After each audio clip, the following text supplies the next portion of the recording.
இங்கே இன்றைக்கி ஃப்ரெண்ட்ஸ் தோட்டத்தில் உள்ளது தான். டெய்லி பட்டன் ரோஸ் பார்த்து போகிறோமா.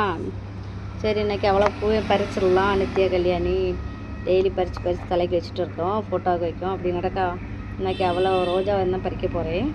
ரோஜா பக்கத்தில் பாரிஜாதம்லாம் நிற்கலாம், எல்லாத்தையும் இன்றைக்கி பறிச்சிடலாம் சொல்லி வந்தாச்சு. பட்டன் ரோஸ் எல்லா காலம் பூத்து கிடக்கு பார்த்தீங்களா. சோப்பு கலர் ரோஜாவும் அது பக்கத்தில் பாரிஜாதம் நிற்கி பாருங்கள். மொட்டை பெரிய பெரிய மொட்டாக இருக்கும். ஒரு 4-5 பூவும் விரிஞ்சு கிடந்து அதையும் பறிக்கலாம்னு சொல்லி பறிக்கேன். அந்த பூ அவ்வளோ ஒரு மணங்க, தெய்வங்களுக்கு ரொம்ப பிடிக்கும். அதனால நம்ம சாமி ஃபோட்டோவுக்கு கொண்டு வச்சது தான் வேலைங்க. சரி பறிப்போம். 4-5 பூ கிடந்து அதையே பறிச்சிடலாம். அதுக்கப்புறம் நாளைக்கு விரியது மாதிரி இன்னும் 4-5 மொட்டு கிடக்கு. அந்த மொட்டு எப்படி இருக்கும்னா இலையும் பூவும் சேர்ந்த மாதிரி இருக்குங்க. எதல் வெடிக்கும் போது பச்சை கலரில் வெள்ளை கலர்லேயும் இருக்கும் பார்த்தீங்களா. இப்படி தான் இருக்கும்.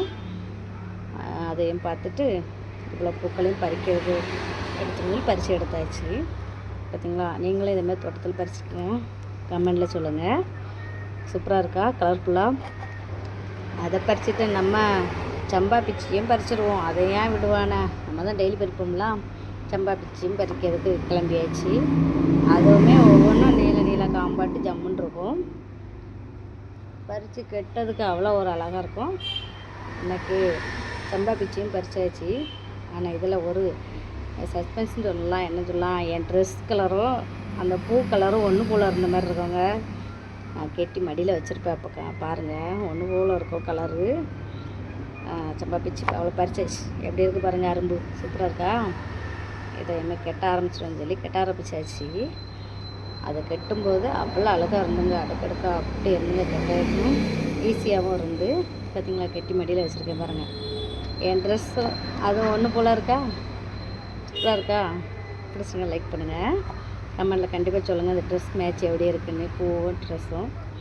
சரி அதையும் கட்டி முடிச்சுட்டு நம்ம பட்டன் ரோஸ்லாம் நிறைய கிளையை வெட்டிட்டு வந்தேன்.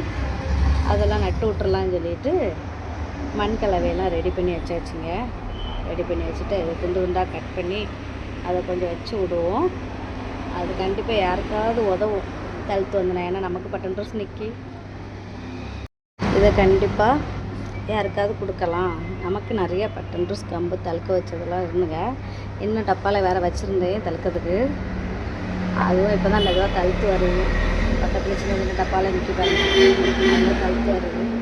சரி பார்த்தா ஒரு டப்பா எம்டி ஆகி போச்சு. வேறு மண் நிரப்புனது சும்மா இருக்குது. அதனால ஸ்டார் பழ கம்பில் 2 கொப்பு அப்படி முறிச்சு அதையும் அதில் ஊனி விட்ருக்கேன். தழுத்து வந்தால் வரட்டும் சொல்லி பார்த்தீங்களா.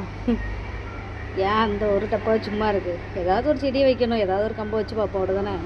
வச்சு விட்டுட்டு இவ்வளோ வேலை செய்துட்டு கொஞ்சம் எனர்ஜி வேண்டாமா. அதனால் வாங்க நம்ம நாட்டு மாதிரியில் ஒரு பழம் நல்லா வெடிச்சிட்டு இன்னும் நான் 2-3 பழம் கிடக்கு, அதை பறிப்போம். பார்த்திங்கன்னா நல்லா விளைஞ்ச உடனே வெடிச்சிடும். உள்ள முத்து அழகாக சிவப்பாக இருக்கா, இளஞ்சி சிவப்பாக இருக்கும், நல்லாயிருக்கும், டேஸ்ட் நல்லாயிருக்கும். ஆனால் எல்லாத்துலேயும் இப்படி புளியாக இருக்குது எல்லா மாதிரிலையும். இது நாட்டு மாதிரி. ஆனால் இந்தியெல்லாம் ஒரு நாளைக்கு ஒரு 10 காய் பறிக்கலாம். அந்தளவுக்கு காய்க்கிறது கொஞ்சம் கம்மி தான். ஆனால் இப்போது அந்த பூச்சி வேறு விழுந்துருக்கு இந்த மாதிரிலையும் மேலே புளியாக இருக்குல்ல, அப்படி வருது. பிடிச்சிருக்கேன், லைக் பண்ணுங்கள். இன்னொரு வீடியோவில் மீட்